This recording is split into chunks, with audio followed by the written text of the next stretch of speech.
bonjour à tous, merci beaucoup de bien venir nous voir. Vous êtes tous installés désormais. Aujourd'hui, nous allons discuter de réglementation et de normes. Aujourd'hui, pardon, excusez-moi, je parle plus fort. Nous allons parler de normes et de réglementation, CSRD, SFDR, label ISR. Les normes suffiront-elles à décarboner l'économie européenne? Pour discuter de tout cela, nous avons avec nous, donc, par ordre alphabétique, Patrick de Cambourg, président du Sustainability Reporting Board de l'EFRAG, Julien Carmona, président du Crédit Mutuel Arkea, Michel Papalardo, président du comité label ISR, Yves Perrier, président du groupe Edmond de Rothschild et président de l'Institut de la finance durable, et David Vaillant, Global Head of Finance, Strategy and Participation chez BNP Paribas AM. Donc depuis plusieurs années, l'ESG fait l'objet de nouvelles réglementations, de normes, de labels, élaborés par les autorités nationales, mais aussi européennes. Les textes sont nombreux et contribuent tous au même objectif, une meilleure visibilité des efforts des entreprises, un meilleur fléchage des investissements pour assurer la transition et, in fine, le verdissement et la décarbonation de l'économie européenne. Alors, maintenant que plusieurs textes sont entrés en vigueur, nous avons un peu de recul et donc nous allons pouvoir discuter avec nos intervenants de revenir sur l'adoption, la mise en place de ces normes. Et la question donc, est de savoir si elles suffiront pour atteindre l'objectif visé pour l'Europe. Alors, j'aimerais commencer par poser la question assez simplement. En quoi les normes, déjà, sont nécessaires? Donc, Monsieur Perrier, vous êtes derrière vraiment l'initiative politique, derrière qui donne le mouvement pour l'élaboration des normes. Est-ce que vous pouvez nous présenter un peu l'IFD et comment vous voyez le sujet? Tout d'abord, en fait, il faut poser, me semble-t-il, le cadre, les enjeux et les buts de guerre. La question de l'ESG a été prise, en fait, c'est quelque chose d'assez récent, mais je dirais tout d'abord, elle a été prise sous un angle que je qualifierais de moral. Il faut sauver la planète, la morale est nécessaire, mais elle n'est pas suffisante. Qu'est-ce que nous avons à gérer? Nous avons géré une révolution industrielle. Une révolution industrielle qui veut dire transformer nos économies en réinventant l'énergie, en réinventant les produits, en réinventant les modes de fabrication. Et pour réaliser de manière positive cette révolution industrielle, nous avons besoin de ce que j'appelle une nouvelle économie politique, c'est-à-dire une redéfinition du rôle de chacun des acteurs et de leur interaction. Les États, tout d'abord, qui ont le rôle majeur à jouer, parce que c'est eux qui font les politiques publiques, c'est eux qui font la politique fiscale, et ils sont à l'initiative de la réglementation. Les entreprises, parce qu'il y a un fait nouveau, je veux dire, qui est le suivant. Au fond, manager une entreprise, jusqu'à maintenant, c'était optimiser le placement d'une ressource rare qui est le cash ou les fonds propres. Aujourd'hui, il y a une deuxième ressource rare qui s'appelle le CO2. C'est-à-dire que le CO2 qu'on émet influe sur le climat, et donc il faut être capable de le réduire. Et ça veut dire que ce n'est pas quelque chose en plus de... Il faut changer les modèles industriels. Et le troisième acteur sont les institutions financières, qu'elles soient banques ou investisseurs institutionnels, qui doivent allouer le capital de la manière la plus efficace qui soit à cette transformation. Souvent, certains voudraient que la finance transforme le monde. Je réponds toujours en disant c'est pas possible, et deux, c'est même pas souhaitable, parce que ça voudrait dire qu'on change de système, qu'on passe de la démocratie à la plutocratie. Mais une fois qu'on a dit ça, la finance a un rôle majeur à jouer. Donc on est dans cette période, et les normes, au fond, c'est une des briques de cette transformation, parce qu'elles fixent un cadre, un référentiel. Vous savez, tout le monde, on vit dans l'économie financière, les marchés financiers tels qu'ils ont été fabriqués, mais c'est assez récent, ça date de 40, 50 ans, et c'est créé une discipline financière, ce qu'on a appelé la discipline de marché, où tout le monde a les mêmes référentiels pour analyser les entreprises. Et ce qu'on a à faire, c'est exactement ça sur la question du climat, sur ce nouveau paramètre qui est à gérer. Alors, D'où l'IFD. L'IFD, il vise à donner un cadre de réflexion sur toutes ces questions justement de mise en place de cette discipline de marché climat à travers ce que j'appelle la compta CO2, c'est-à-dire comment on mesure, ça c'est le point de départ. Le deuxième point, comment on analyse, c'est la standardisation des méthodes d'analyse extra-financière. Et troisième point, quelle gouvernance en fait associée. Hein. C'est trois des grandes briques. Et puis il y a une quatrième brique, bien sûr, qui est très importante, qui est comment on finance et sur lequel on a déjà rendu un rapport. Et ensuite, en rassemblant tous les acteurs concernés, entreprises, institutions financières, pouvoirs publics. Il faut collectivement bâtir ce système d'analyse, cette approche, et avec un principe, je dirais aujourd'hui, qui est substance over form. C'était le principe de base dans les années 70 dans l'audit. Malheureusement, 40 ans après, sous l'influence américaine, c'est devenu la même chose, mais à l'envers, form over substance. Et donc, il faut prendre cette affaire de nouvelles normes comme quelque chose qui doit fixer un cadre, un guide, mais en même temps, en ayant le courage de la simplicité, je veux dire, du bon sens et du pragmatisme. Et enfin, pour terminer, un mot, ça ne pourra pas se faire sans une nouvelle vision de l'entreprise. Et cette nouvelle vision de l'entreprise, c'est passer de ce que j'appelle le modèle friedmanien, l'entreprise est là pour servir ses actionnaires, point, et l'État fait le reste, à un modèle où l'entreprise intègre non seulement l'intérêt de ses actionnaires, mais aussi l'intérêt de la société ou du pays en général. Et d'ailleurs, dans les débats résiduels, on voit bien que derrière cette question barbare de double matérialité, c'est deux visions de l'entreprise en fait qui se posent. Une vision, je pourrais qualifier d'européenne, et une vision anglo-saxonne. Derrière, si vous voulez, cette data, enfin des normes, des transformations, soyons clairs, il y aura des gagnants et des perdants de cette révolution industrielle. Les normes sont importantes, mais ce n'est pas suffisant. Il faut d'abord les projets industriels. Et c'est un enjeu majeur pour l'Europe, non seulement de s'afficher moralement, mais de faire de cette question un levier de réindustrialisation, de compétitivité, pour être au niveau d'ensemble comme les États-Unis ou la Chine. Merci beaucoup. Alors, je me tourne désormais vers M. de Cambourg, qui élabore les normes, qui travaille sur l'élaboration des normes à l'EFRAG. Donc, est-ce que vous pouvez nous présenter un peu le comité pour lequel vous travaillez, l'EFRAG, et puis les normes qui ont déjà été mises en vigueur? Oui, alors peut-être je voudrais démarrer par l'objectif et le constat qui a conduit à l'objectif. Le constat, c'est que la donnée de durabilité, la donnée qu'on appelait extra-financière, faute de pouvoir lui trouver d'ailleurs un terme qui permette une définition positive, donc on définissait par ce qu'on n'était pas, ce qui n'était pas terrible, donc on définit maintenant la chose par la durabilité, c'est-à-dire l'introduction de la durée, du moyen et du long terme dans la décision économique et dans la transparence économique. Donc la situation n'était pas très brillante et elle est très risquée en fait.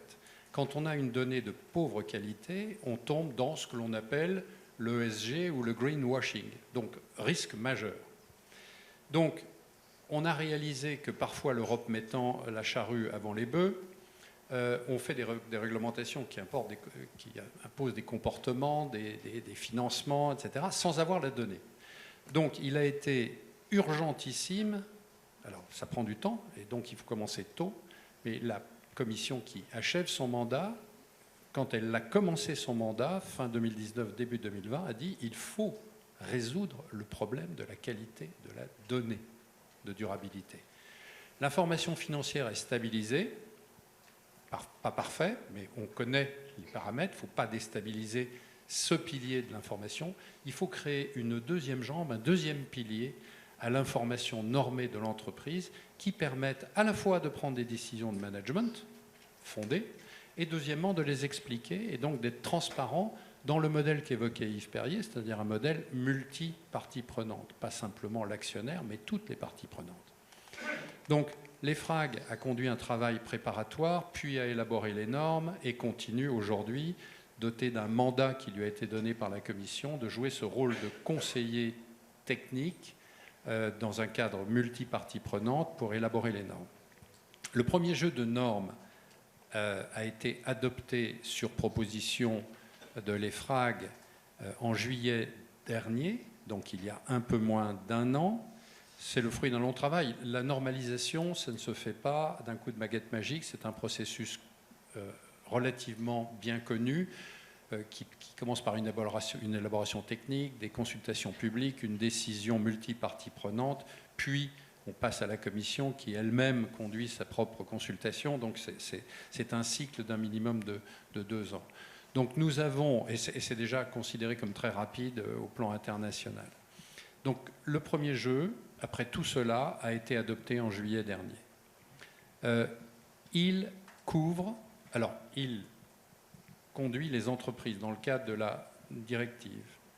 Toutes les entreprises dites grandes, et grandes entreprises en Europe, c'est pas si grand que ça, puisque comme vous le savez, c'est plus de 250 salariés, plus de 50 millions de chiffre d'affaires, plus de 25 millions de total de bilan. 2 des 3 suffisent à qualifier l'entreprise de grande. Quand je dis ça au plan international, les gens se grattent un peu la tête en disant « Ah ben, en Europe, grand, c'est relativement petit ». C'est un fait. Et ça couvre 45 000 entreprises ou groupes en Europe qui représentent à peu près 50% du PIB européen.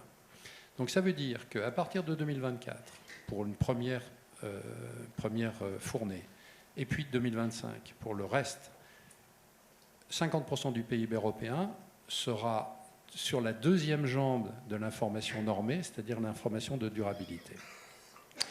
Dans un dispositif qui s'inspire assez largement des recettes qui ont fait que l'information financière fonctionnait relativement bien, c'est-à-dire des normes, la gouvernance, l'audit et une couverture large des sujets de durabilité, c'est-à-dire non seulement l'environnement, mais aussi le social et la gouvernance. Parce qu'à vrai dire, il y a un danger, et on le voit au plan international, à privilégier un sujet au détriment des autres. C'est-à-dire que la transition environnementale, elle a véritablement un sens, mais si elle est aussi ce qu'on appelle une transition juste, c'est-à-dire une transition qui prend en compte les paramètres sociaux, car on pourrait faire de la dictature environnementale si on voulait, mais au détriment, effectivement, du fonctionnement de la société. Donc l'idée, c'est d'intégrer, comme pour la finance d'ailleurs, tous les paramètres de décision, en élargissant le champ. L'information de durabilité, elle a 2 caractéristiques par rapport à la finance, 3. La première, par rapport à l'information financière. La première, c'est qu'elle est prospective, alors que l'information financière est plutôt rétrospective. La deuxième, c'est qu'elle va au-delà de ce qui est sous le contrôle de l'entreprise, parce qu'elle s'intéresse à la chaîne de valeur en amont et en aval. Et troisièmement, elle est un peu plus complexe pour 2 raisons.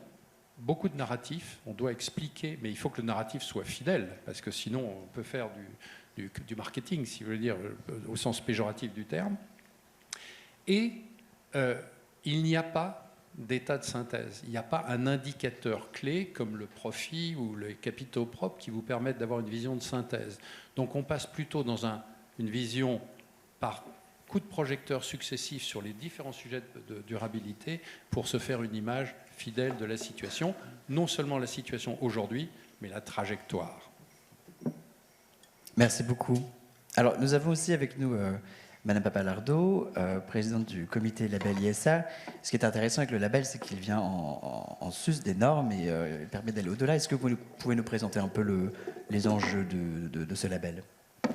Alors, le label ISR, c'est un label qui vise à identifier, pour aider l'épargnant, l'investisseur, à identifier les fonds qui ont une démarche de durabilité ambitieuse, pour dire les choses rapidement. Ça, c'est l'objectif.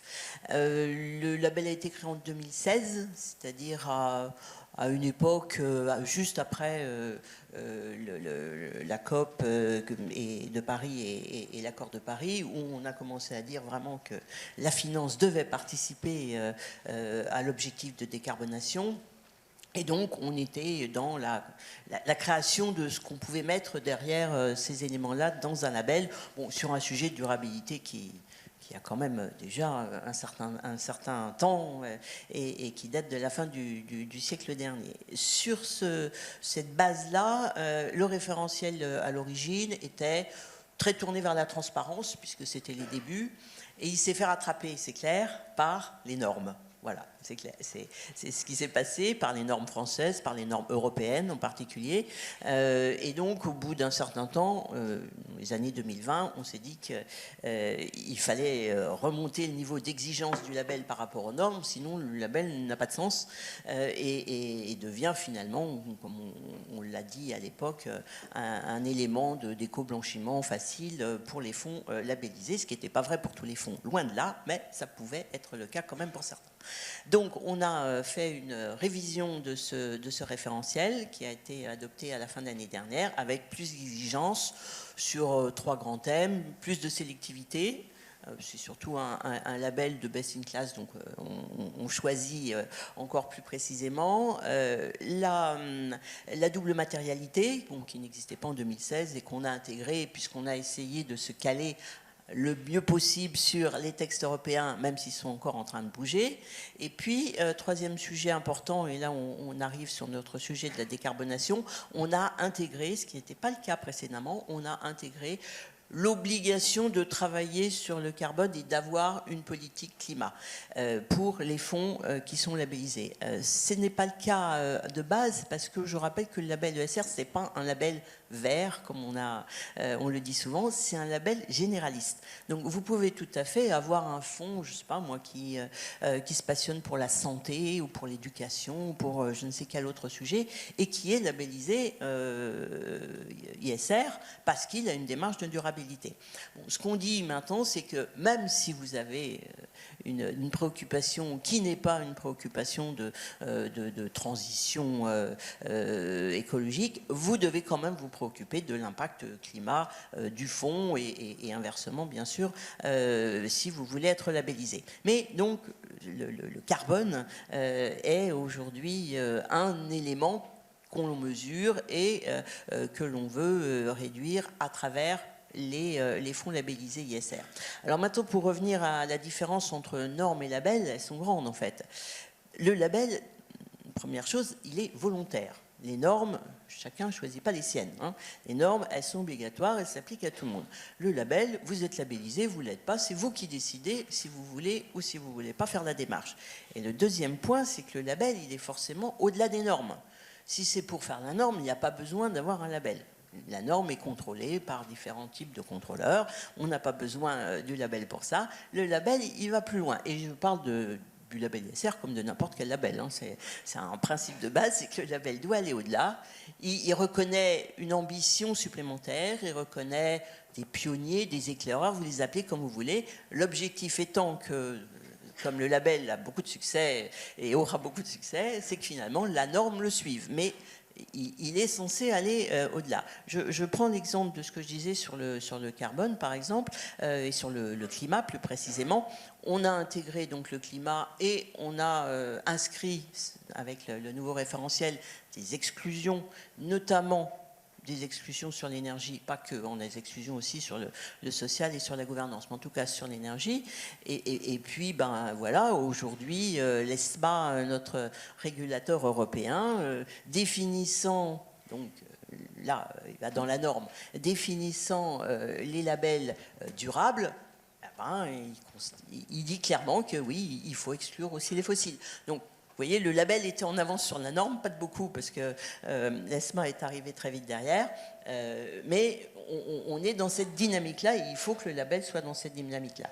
Donc, c'est aujourd'hui un moyen de participer à la décarbonation de l'économie. Comme j'insiste, c'est pas comme Greenfin qui est là pour financer la transition, hein, c'est le label qui, lui, vise à financer, ou à reconnaître plutôt les fonds qui financent la transition, en particulier sur l'énergie, mais ça peut être aussi sur d'autres thématiques environnementales. Nous, c'est la démarche ambitieuse ESG qui est reconnue et qui doit intégrer, parce qu'on a considéré vraiment qu'aujourd'hui, on vient de le dire, Président Perrier, aujourd'hui, on ne peut pas considérer qu'on fait une démarche ESG qui a du sens si on ne se préoccupe pas de sa démarche climatique et donc de son impact carbone. Merci beaucoup. J'aimerais me tourner désormais vers les utilisateurs des normes, finalement. Donc, Monsieur Carmona, en tant que banquier, vous travaillez avec toute cette réglementation tous les jours pour accompagner vos clients. Est-ce que vous pouvez nous expliquer un peu ce que tout ce cadre réglementaire et toutes ces normes vous ont apporté?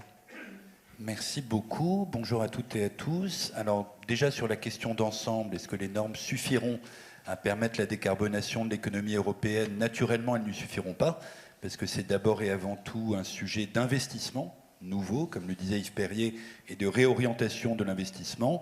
Mais je pense que ces normes sont absolument indispensables. Et elles le sont d'autant plus que le climat est un sujet d'externalité négative, massive, j'espère qu'on pourra y revenir, et qui appelle, entre autres choses, de la réglementation. Alors, les normes, à la fois, il y a toutes ces normes génériques sur la gestion d'actifs, celles qui s'appliquent à toutes les entreprises, comme la CSRD, qui, je pense, est une très bonne chose dans la mesure où elle va permettre de produire de la donnée, de comparer de la donnée. Et puis, puisque je suis effectivement banquier, il y a un nouvel ensemble de normes qui se met en place et qui vient de notre superviseur, la Banque Centrale Européenne. Mais je détaillerai un tout petit peu. Alors, qu'est-ce que ça apporte? D'abord, c'est indispensable pour savoir de quoi on parle. Donc, cadrer et définir une information pour ensuite définir des objectifs, puisqu'on améliore que ce qu'on mesure, et donc il faut d'abord mesurer, et mesurer de la donnée, je dirais, à peu près homogène. Le sujet d'une banque, c'est que la donnée, en partie on l'a, mais elle est massivement chez nos clients. Et évidemment à des degrés divers d'élaboration, selon qu'on parle de clients grandes entreprises, collectivités locales et institutionnelles, PME, ETI, et puis les millions de clients particuliers. Donc le chantier numéro 1, et ça les normes le facilitent, est un chantier de disponibilité de la donnée, de mise en forme de ces données, de mise en qualité, et puis ensuite évidemment de participation plus ou moins active, plus ou moins enthousiaste de nos clients là-dessus. Ça permet de fixer des objectifs quantifiés, ça permet de cadrer les choses pour éviter effectivement le risque d'éco-blanchiment qui est tout à fait majeur, et ça permet la comparabilité à la fois entre établissements de crédit et dans le temps. Donc ça, c'est le côté générique. Alors, la Banque Centrale Européenne s'est invitée au débat en considérant, ce qui n'est pas discutable, qu'elle avait aussi un rôle pour aider à sauver la planète, si j'ose dire, mais elle le fait avec un angle bien particulier qui est l'angle du risque. C'est vrai que les financiers sont des gestionnaires de risque. Donc son approche, elle n'est pas morale, elle n'est pas directement économique non plus, et on y reviendra, elle est sous l'angle du risque, en disant si le secteur financier n'absorbe pas comme il le faut la transition physique et transition des modèles économiques, il va se retrouver à financer des actifs non durables, des actifs échoués, et ces actifs qui pèseront dans les bilans bancaires ne vaudront plus rien. Donc en résumé, c'est votre intérêt bien compris de prendre ça en compte. Alors je dirais on le faisait déjà, mais voilà, toute cette réglementation supplémentaire arrive sous l'angle du risque climatique. Il faut faire des stress tests climatiques, ce qui n'est pas évident. Prendre notre bilan et dire voilà, que vaudra votre bilan en 2050 ? La vérité, c'est qu'on n'en sait rien. Et ben, on doit quand même faire cet exercice-là. Ensuite, de manière positive, voilà, intégrer la vision du risque climatique qui vient s'additionner à chacun de nos risques. Risque de crédit, risque de liquidité, risque stratégique. Ensuite, et ça c'est très positif, on est invité à faire des plans de transition, à projeter toute notre stratégie, tout ce qu'on fait, par exemple en matière de crédit, en disant il faut qu'il y ait un scénario de transition derrière, une vraie stratégie. Pas pour faire plaisir aux régulateurs, mais pour se donner un but. Et ça, on le fait. Et puis, le terme qui arrive, qui n'est pas encore là, mais qui arrive juste après, ben, ça va être d'avoir des exigences en fonds propres supplémentaires pour aller couvrir ce risque climatique, ce qui pose quand même des questions, mais on y reviendra, sur les inconvénients, disant si on doit avoir du capital en plus, comment on fait pour financer cette fameuse transition ? Merci. Alors, avant d'aller vers les inconvénients, je me tourne vers M. Vaillant qui, après la vision de la banque, pourra nous apporter la vision du monde de l'asset management. Merci et bonjour à tous. C'est une très bonne chose de voir que dans cette période de meeting, on arrive à faire salle comble sur un sujet comme la norme extra-financière.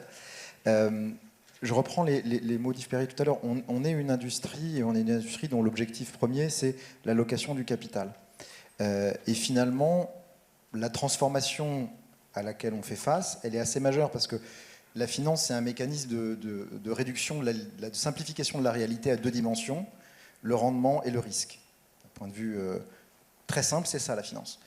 Et en réalité, on voit qu'on doit ajouter au moins 2 ou 3 nouvelles dimensions. Il y a le carbone, il y a la biodiversité, il y a les questions sociales. Et puis en fait, chacune de ces dimensions est elle-même un peu multidimensionnelle. Donc on voit dès le départ qu'on est face à une transformation assez majeure de la matière elle-même. Ensuite, la finance, c'est l'un des secteurs les plus régulés au monde, partout. Et c'est plutôt une bonne chose d'ailleurs, hein, ça a une logique. Et donc nécessairement, la norme, la question de la norme, elle fait partie du business model. Moi, je considère que la norme, le traitement de la question de la norme, fait intégralement partie du business model. Ce n'est pas à l'extérieur, c'est dedans. Et ça nous amène à ce que disait Yves Perrier il y a quelques minutes, c'est en réalité, on est sur une transformation derrière d'un modèle industriel. Nous, on est des industriels dont la matière, c'est l'épargne. C'est aussi simple que ça.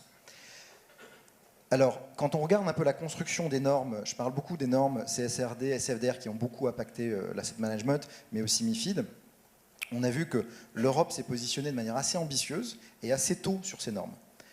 Nous, on pense que c'est plutôt une bonne chose, parce que ça a permis, bien entendu, les normes, elles vont évoluer, on en parlera probablement, mais ça a permis de fixer un agenda et de fixer un vocabulaire commun.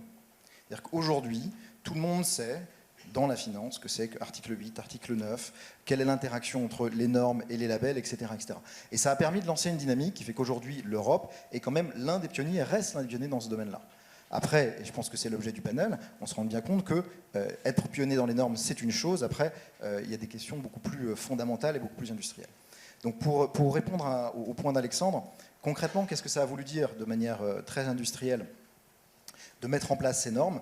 D'abord, et je reprends les mots de Julien Carmona, c'était d'abord trouver de la donnée.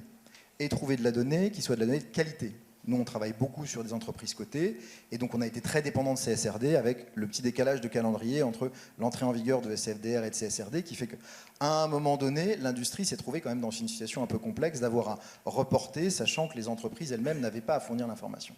Donc la donnée, le nettoyage de la donnée, aujourd'hui la donnée n'est pas complètement harmonisée, loin de là, ça fait partie des sujets.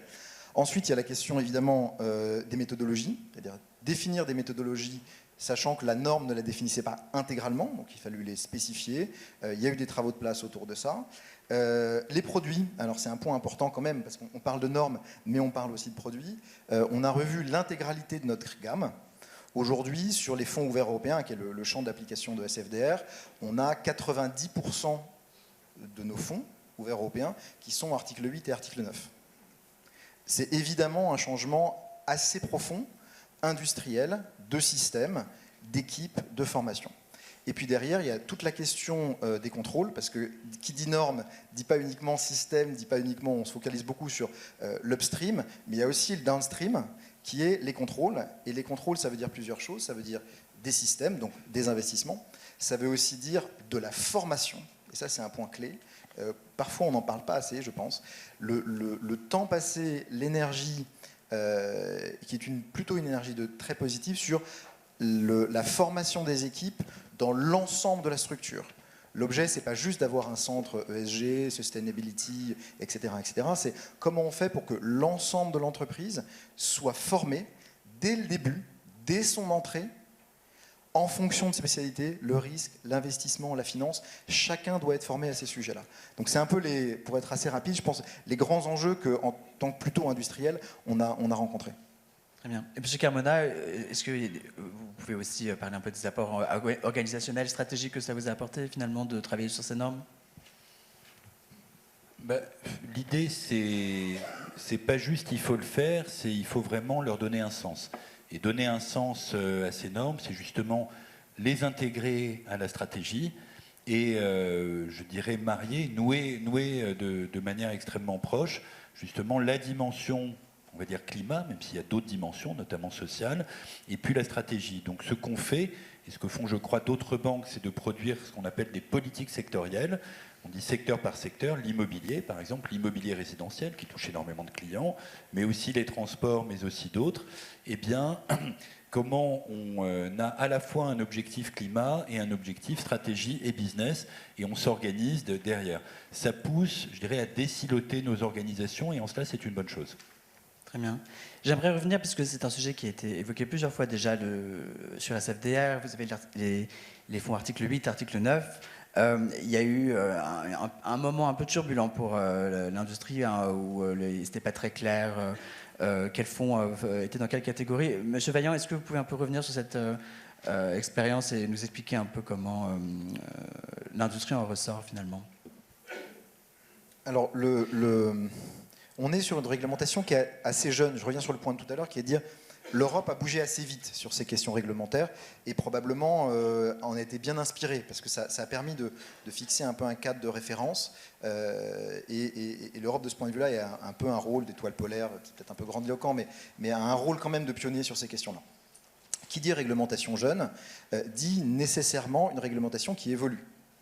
Et donc, l'Europe a abordé, enfin, SFDR est une réglementation assez principielle, c'est-à-dire qu'elle ne descend pas nécessairement dans la granularité de tous les critères. En revanche, elle va fixer un certain nombre de principes. Et ensuite, il y a des régulateurs qui vont interpréter ces principes.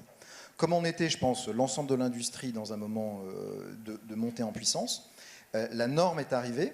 Donc on a eu la directive, les acteurs se sont mis en place avec des principes qu'ils devaient interpréter, et l'interprétation du régulateur est arrivée après. Et en fait, elle est arrivée après essentiellement sur l'un des critères, qui est d'avoir 100% de sustainable investment dans les articles 9, ce qui a amené un certain nombre de reclassifications. Alors, nous, on a eu, je peux parler de l'expérience chez BNP Paribas, la reclassification, elle a principalement concerné les fonds indiciels. Par définition, c'est impossible d'avoir dans un fonds indiciel du 100% SI, puisque vous devez répliquer un indice. Donc je crois que ça a été un effort de clarification assez salutaire. Qu'est-ce que ça veut dire? Ça veut dire qu'il va falloir qu'on arrive à expliquer qu'on est encore dans un moment d'évolution et peut-être d'expérimentation sur un certain nombre de sujets. On parle beaucoup des sujets biodiversité en ce moment. On voit bien, et pour moi c'est un message assez fort, c'est que les sujets biodiversité, on ne les comprend pas complètement. On ne les mesure que très imparfaitement, et pourtant il faut commencer à agir. Donc il va falloir accepter, sur des sujets sur lesquels on veut être un peu en avance, de simplifier les choses, quitte à les affiner avec le temps. Et ça, je pense que c'est un exercice de communication finalement de l'industrie financière, et qui doit se combiner avec une certaine modestie. Merci. Finalement, les normes sont assez perfectibles. Je me tourne vers Monsieur de Cambourg. Est-ce que vous pouvez nous présenter un peu les travaux sur lesquels vous penchez en ce moment et ce qui reste à faire en termes normatifs? Vous savez, la normalisation, ce n'est pas un fusil à un coup, c'est véritablement un travail de fond. Ça prend du temps. Nous avons tous souligné ici l'ambiguïté parfois à avoir des réglementations qui poussent à des comportements alors que la donnée pour fonder le comportement n'est pas disponible. Et donc, il était extrêmement salutaire, je l'ai dit tout à l'heure, qu'à partir de début 2020, le mouvement soit lancé pour sécuriser la qualité de la donnée et sous un angle sous un focus assez large. Alors, EFRAG aujourd'hui a plusieurs soucis qu'on essaie de traiter pour justement créer cet écosystème de la norme. La norme sur la donnée ne transforme pas les comportements en elle-même, mais elle y aide. Parce que quand on s'expose de façon objective, et non pas sous forme de pétition de principe, eh bien tout le monde peut juger de la qualité du positionnement de l'entreprise. C'est ça l'objectif. Alors ça ne génère pas les comportements immédiatement et directement, mais ça les génère indirectement. Donc, avec le premier jeu de normes dit général, secteur agnostique, comme on le dit dans notre jargon, il fallait faire plusieurs choses. La première, c'est que nous apportons un soutien à la mise en œuvre, très important. Donc, nous émettons de la guidance, de la guidance sur comment interpréter un système qui est quand même assez complexe et nouveau et qui doit être mis en œuvre de façon rapide. Nous avons aussi ouvert, dans ce cadre-là, une plateforme de questions-réponses. Donc, toutes les parties prenantes en Europe peuvent poser une question. On a reçu 500 questions depuis fin octobre. Donc, c'est un gros travail. Donc, premier sujet. Deuxième sujet, travailler sur quelque chose d'essentiel pour nous, qui est la digitalisation de l'information. Parce que c'est bien beau d'avoir un rapport papier, et de faire confiance éventuellement à l'intelligence artificielle, mais je pense qu'elle marche mieux dans un environnement structuré. Donc nous travaillons sur ce qu'on appelle le tagging, c'est-à-dire l'étiquetage de l'information de façon granulaire pour permettre une lecture machine et une exploitation machine de cela. Ça prendra un peu de temps, mais nous sommes en train de livrer la version digitale de l'information, des standards. Troisième élément qui est clé, c'est que j'ai dit qu'on couvrait 50% du PIB. Exclure les PME, alors les PME au sens européen du terme, moins de 250 salariés, c'est une très mauvaise idée. Très, très mauvaise idée. Pour des questions de management, pour des questions de relations avec les institutions financières et pour des questions de relations dans la chaîne de valeur avec les entreprises plus grandes, clientes ou fournisseurs. Donc il était essentiel, et je comprends parfaitement que le législateur ne demande pas à une entreprise de 10 personnes de faire un rapport automatiquement. D'abord, ça ne concerne pas nécessairement tout le monde. Donc nous avons développé un standard d'application volontaire que nous avons soumis à consultation publique. Il reçoit un assez bon support et il devrait permettre aux PME de fonctionner en intelligence sur leurs objectifs de management et sur les objectifs relationnels que j'évoquais. Quatrième et dernier point, enfin il y en a d'autres, mais quatrième et dernier point important, l'Europe est peut-être en position pionnière, mais elle ne doit pas être en position isolée. Donc il existe, nous observons chaque jour les évolutions internationales. Effectivement, je confirme que l'Europe est pionnière et je pense aussi que c'est un avantage à moyen terme, même si de temps en temps on a des cris d'orfraie sur l'excès de réglementation. Moi, je pense que pour la donnée, c'est fondamental. Et donc, nous travaillons sur ce qu'on appelle l'interopérabilité. Il y a deux grands modèles qui sont en train de se développer ou qui ont été développés au niveau international, l'ISSB et la Global Reporting Initiative sur le reporting d'impact. Je peux dire aujourd'hui que les normes ESRS permettent d'être en conformité avec la Global Baseline, c'est-à-dire la ligne de base développée par l'ISSB. Et deuxièmement, que sur l'impact reporting, nous sommes très largement en accord avec ce qu'avait fait la GRI. Donc l'idée, également TNFD, mais ça c'est la biodiversité, mais nous travaillons toujours pour que l'Europe se situe bien, peut-être en avance, mais dans le courant international. Et nous appuyons, ce faisant, le mouvement international.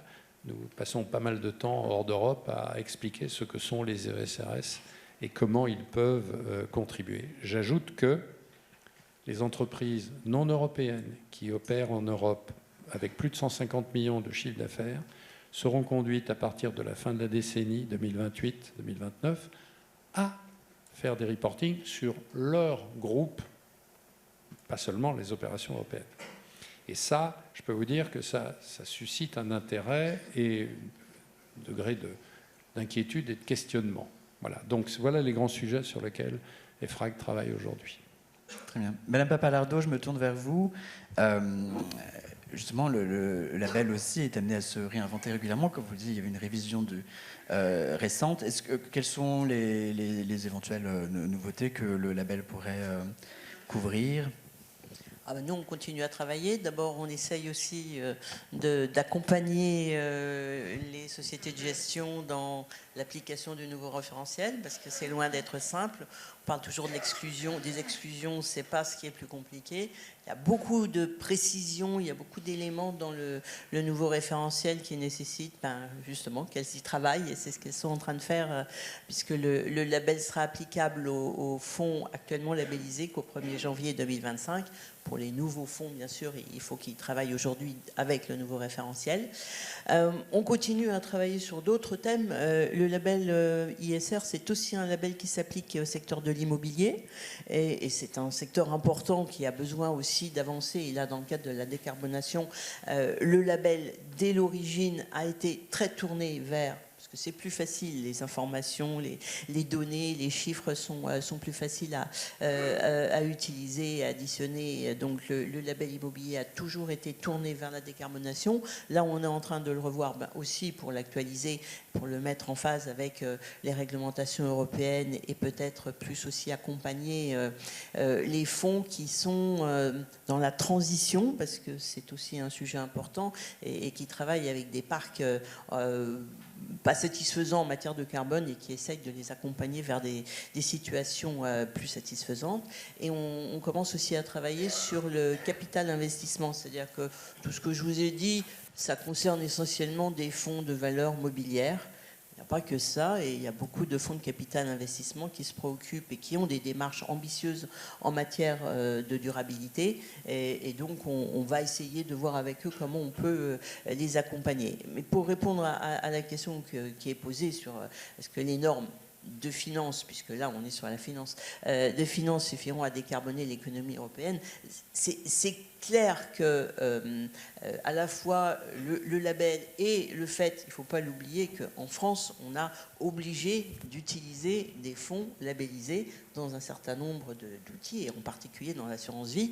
Bon, c'est l'ensemble des deux qui fait que d'abord le label s'est développé et qu'ensuite on va accompagner la décarbonation en influençant finalement, grâce à la finance, les entreprises et en les accompagnant vers des démarches de décarbonation. Mais la finance, elle ne suffira pas toute seule. C'est clair que si on n'a pas des entreprises, des secteurs qui font cette transition et qui investissent, donc qui font de la recherche, qui font de l'innovation, je l'entendais à la table ronde précédente, c'est important, de la recherche, de l'innovation, et qui changent les filières, la finance, elle ne suffira pas toute seule. Donc c'est bien le moteur qui fonctionne entre les deux qui est important. La finance, comme je le disais, on l'a bien identifiée à partir de 2015. Elle progresse avec beaucoup de normes, beaucoup de complications, parce que tout ça va très vite, mais vraiment dans le bon sens par rapport à l'objectif qu'on poursuit. Mais il faut bien sûr que l'économie suive et que les entreprises aillent dans le même sens. On parle beaucoup du fait, les normes sont européennes, le label ISR est français. Est-ce qu'il y a une possibilité d'avoir un jour un label européen ? Alors, j'ai cru comprendre qu'on avait essayé, et ça a été très compliqué, parce qu'alors, on commençait à faire un label européen, enfin on réfléchissait à un label européen alors qu'il n'y avait même pas encore les normes, enfin on était vraiment dans le brouillard complet. Donc forcément, chacun arrivait avec ses méthodes, sa culture, ça n'a pas donné grand-chose. Moi, je pense qu'on peut y arriver dans l'autre sens, c'est-à-dire d'abord, on a des normes européennes qui nous poussent tous dans la même direction, et donc les labels de chaque pays, puisque le label, comme vous l'avez dit, le label ISR, c'est le label français, Towards Sustainability, c'est un label plutôt belge. Il y a d'autres labels qui ressemblent peut-être plus à du Greenfield dans d'autres pays, mais on voit qu'avec Towards Sustainability, qui est finalement le label qui nous ressemble le plus, depuis le mois d'août aussi, on fait des évolutions. Et les deux référentiels ne sont pas identiques, mais sont devenus très proches. Et donc, moi, je pense qu'on va arriver plutôt par le bottom-up, grâce au fait que, d'une manière générale, les normes européennes évoluent, les labels sont poussés dans la même direction, et petit à petit, moi, mon souhait, ce serait qu'on ait des équivalences. C'est-à-dire qu'on puisse dire, si vous êtes Towards Sustainability, pour nous, on peut considérer que c'est comme si vous étiez labellisé ISR, et bien entendu, ça vaut dans l'autre sens. Je pense qu'on peut y arriver comme ça, de manière très pragmatique, en essayant de ne pas réinventer et de refaire des choses très compliquées, alors qu'on est dans un contexte où les normes sont quand même encore en train de bouger et de s'améliorer.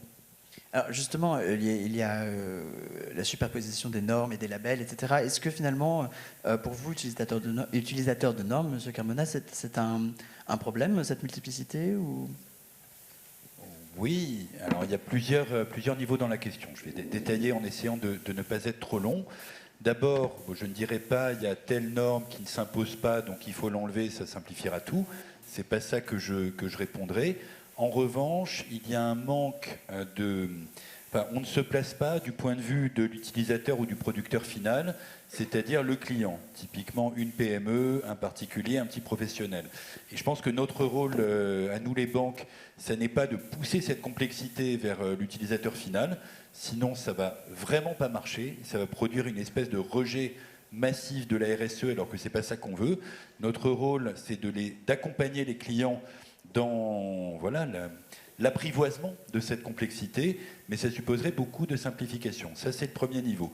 Deuxième niveau, moi, je n'hésite pas à parler de vraies malfaçons normatives ou réglementaires. Typiquement, et là aussi, ça concerne l'investisseur particulier, l'épargnant, les fameux questionnaires de durabilité qu'on doit remplir sont absolument incompréhensibles, et pour le client particulier et pour le conseiller bancaire, et donc ça va à l'encontre de l'objectif recherché, qui est de faire prendre conscience à l'épargnant qu'il y a des produits plus responsables que d'autres, etc. Quand on voit le questionnaire, on va dire, allez, vous répondez zéro, enfin, ne se prononce pas à tout, et ça va être beaucoup plus simple. C'était quand même pas le but recherché. Troisièmement, et là je détaillerai un tout petit peu plus, c'est les problématiques d'injonction contradictoire. Alors, ça me donne l'occasion de parler de notre normalisateur ou superviseur à nous, la Banque Centrale Européenne, qui d'ailleurs, je dirais, supervise alors que le cadre normatif n'est même pas vraiment établi. Alors, plusieurs sujets. Un, j'en ai un peu parlé, une approche ultra quantitative. Voilà, il faut pouvoir tout calculer, tout démontrer en univers aléatoire, en univers incertain et en univers où la donnée manque.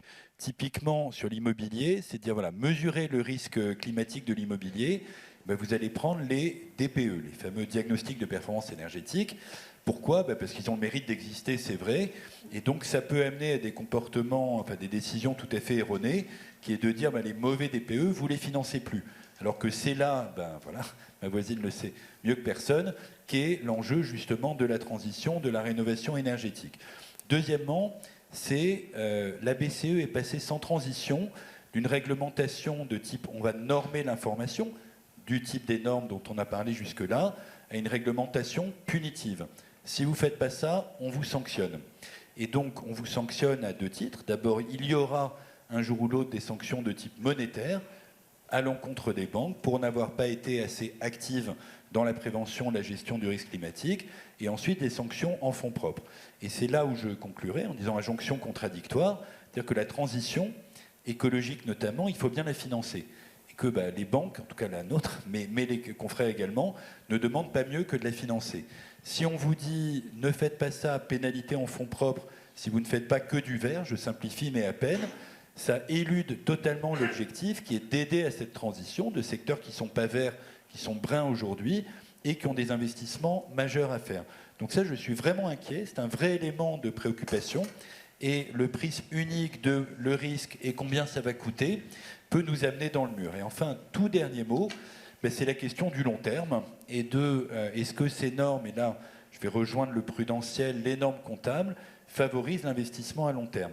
Malheureusement, on sait que ça n'est pas le cas et que depuis l'introduction, et on n'y peut rien, on reviendra sans doute pas dessus, de la juste valeur dans les bilans et de choses comme ça, on n'est pas dans une bonne incitation au financement du long terme et c'est très dommage. Monsieur Perrier, qu'est-ce que vous en pensez ? Écoutez, le point positif, c'est que depuis 6-7 ans, toutes les entreprises, tout le secteur financier se sont inscrits dans cette nouvelle démarche. Le point un peu négatif, c'est qu'il y a beaucoup de confusion. Et d'une certaine façon, ce n'est pas étonnant.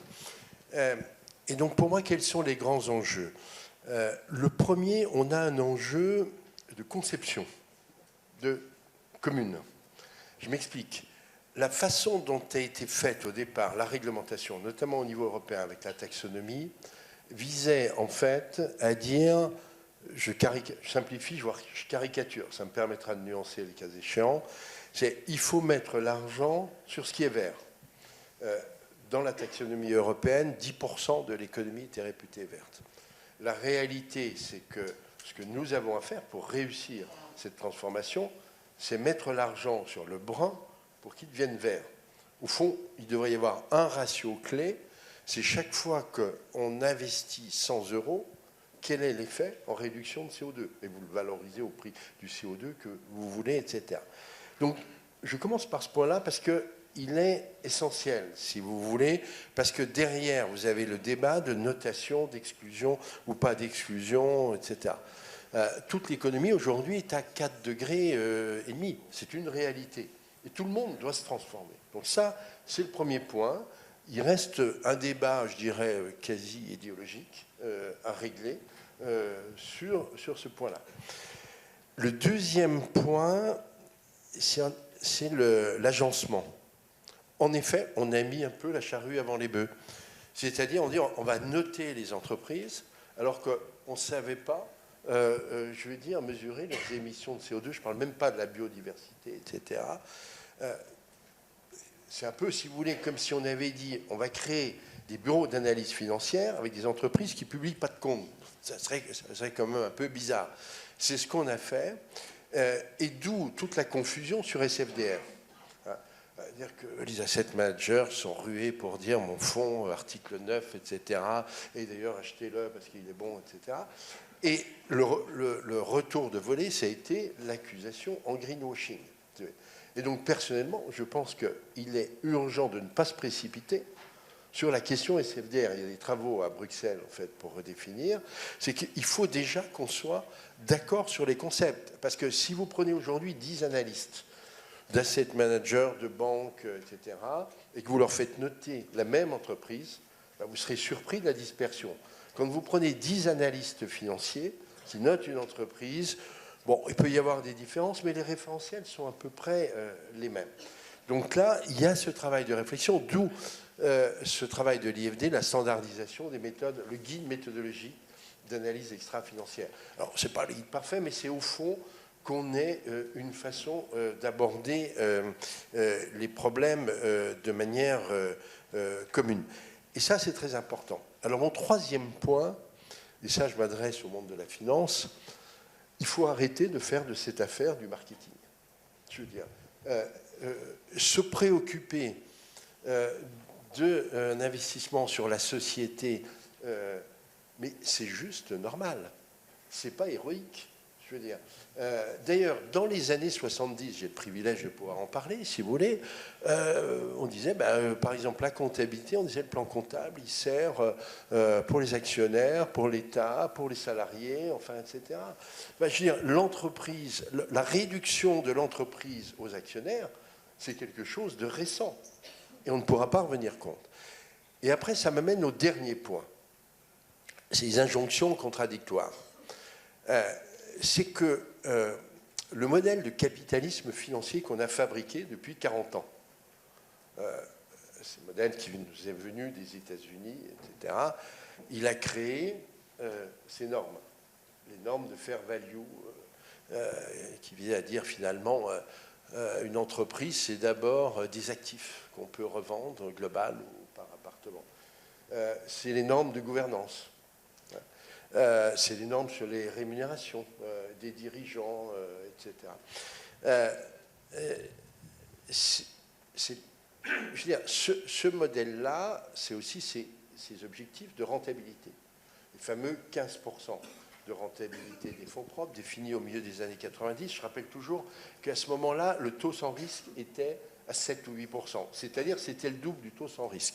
Alors, on a continué à vivre avec ça, à réciter la doxa, hein, je veux dire, un peu comme on récite la messe en latin, toutes ces dernières années. C'était déjà absurde. Mais avec la transition écologique, c'est pas absurde. C'est juste, comment dire, criminel. Parce que la réalité, si vous voulez, c'est que les investissements qui sont à faire, à peu près 50 à 70 milliards par an pour la France, par année, investissements supplémentaires, ils n'ont pas une valeur d'utilité pour les populations énorme. Pourquoi ? Parce que grosso modo, quand on aura fait tout ça, en 2050, on vivra comme avant. Alors, il y aura eu des effets collatéraux parce qu'on aura trouvé, mais c'est pas comme lorsque, avec la révolution du charbon, du pétrole, on a fait les voitures, les moyens de transport, les machines à laver, etc. Et donc l'idée que ça va être complètement payé par le consommateur, voire le taxpayer. Ben, n'est juste pas possible. C'est-à-dire qu'il faudra accepter une baisse de la rentabilité du capital. Donc, il y a un point qui est faire, c'est bien de faire des normes, c'est bien de faire, mais en même temps, il faut que l'approche des investisseurs change. Parce qu'autrement, je m'excuse du terme, ça va être une moraline, si vous voyez cette affaire. Et si c'est une moraline, si vous voulez, on aura une double conséquence. La première, c'est qu'on ne fera pas les investissements requis et on reculera sur le plan industriel, parce que c'est une compétition industrielle, et on verra en fait des populations qui, d'une façon ou d'une autre, rejetteront ce qui est en train de se faire. Et mon dernier point concernera les questions souveraineté. Avant, il y avait autonomie stratégique européenne, on les appelle comme on veut. L'histoire, elle ne va pas s'arrêter à l'histoire du climat dans la période qui vient. On est maintenant bien placé pour 2 ou 3 ans de savoir. C'est-à-dire qu'il y a des intérêts, je veux dire, de pays derrière. C'est-à-dire qu'on doit prendre en compte l'intérêt de la société, mais aussi l'intérêt général du pays. Et là, on peut avoir des contradictions. Telle entreprise, y compris de fossiles, peut être essentielle pour la souveraineté du pays. Alors si on ne la finance plus, très bien. Mais si elle est financée par d'autres, on n'aura plus de moyens d'intervention sur elle. Vous voyez, donc on rentre dans une question, en fait, qui est plus vaste, qui est éminemment politique. Et en même temps, il faut délimiter aussi le champ. Oui, la question sociale est importante, mais la question sociale, elle renvoie à des modèles sociaux. Et le modèle social européen, qui pour moi est vraiment un acquis européen, ce n'est pas le même que le modèle anglo-saxon. Donc on ne peut pas avoir une approche universelle. Idem pour les approches de gouvernance. Et donc, c'est pour ça qu'il faut en même temps avoir le courage de la priorisation et de la simplicité dans cette affaire. Et la question du climat doit être la question majeure sur laquelle on centre. Elle fait un consensus universel. On sait compter. On sait mesurer, on sait analyser. Monsieur de Campo, vous vouliez réagir? Non, je voulais simplement faire un point. Ce qui a été dit sur la juste valeur a trait au modèle de l'information financière et ses limites.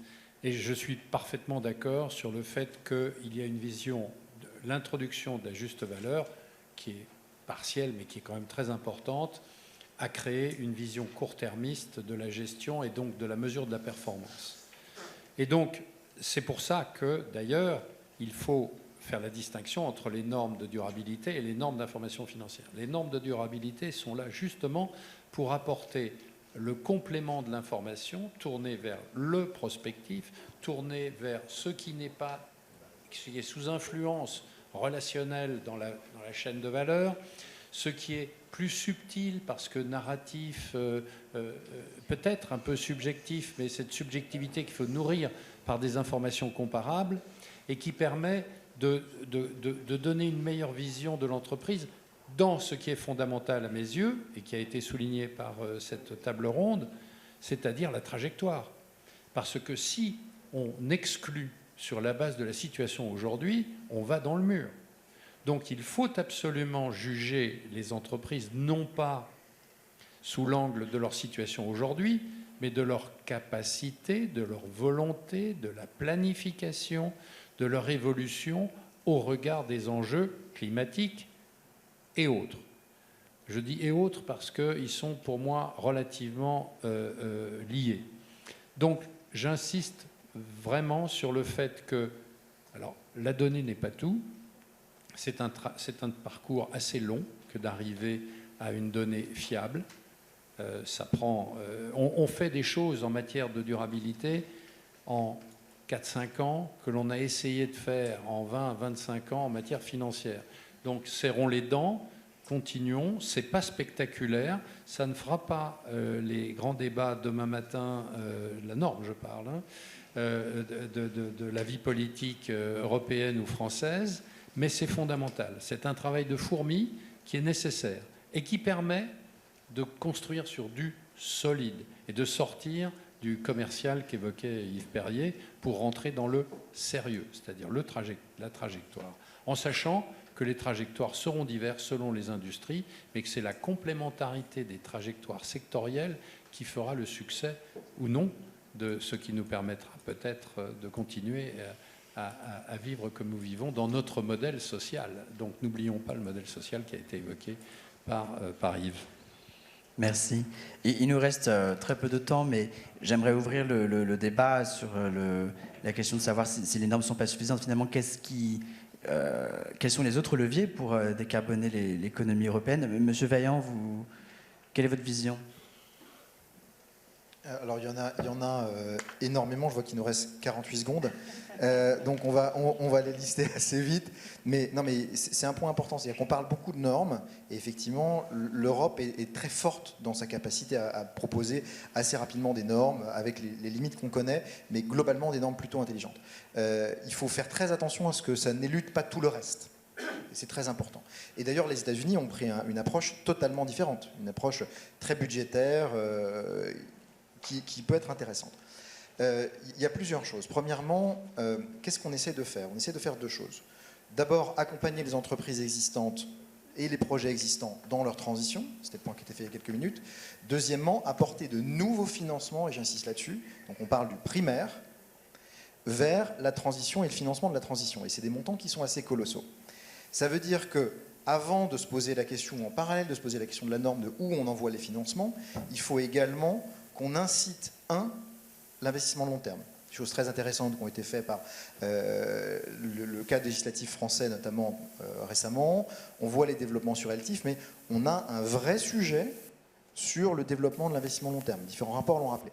C'est absolument critique, parce que investissement long terme veut dire meilleur alignement sur les perspectives des épargnants, notamment dans la dynamique retraite, et permet de financer des projets qui sont des projets très longs, avec finalement un creux en début de phase. Ça, c'est le premier élément.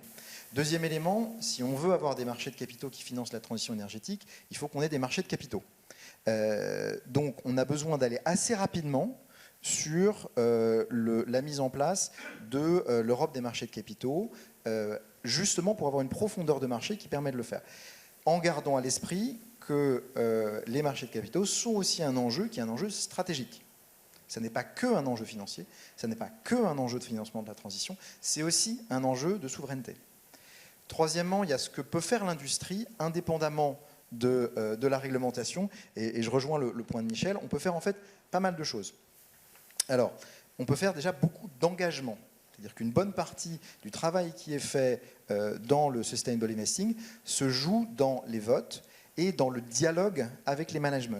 C'est un point très important et qui est parfois, à mon avis, un peu insuffisamment souligné. Et ensuite, on a aussi une certaine créativité qui nous permet d'amener à nos investisseurs des investissements nouveaux.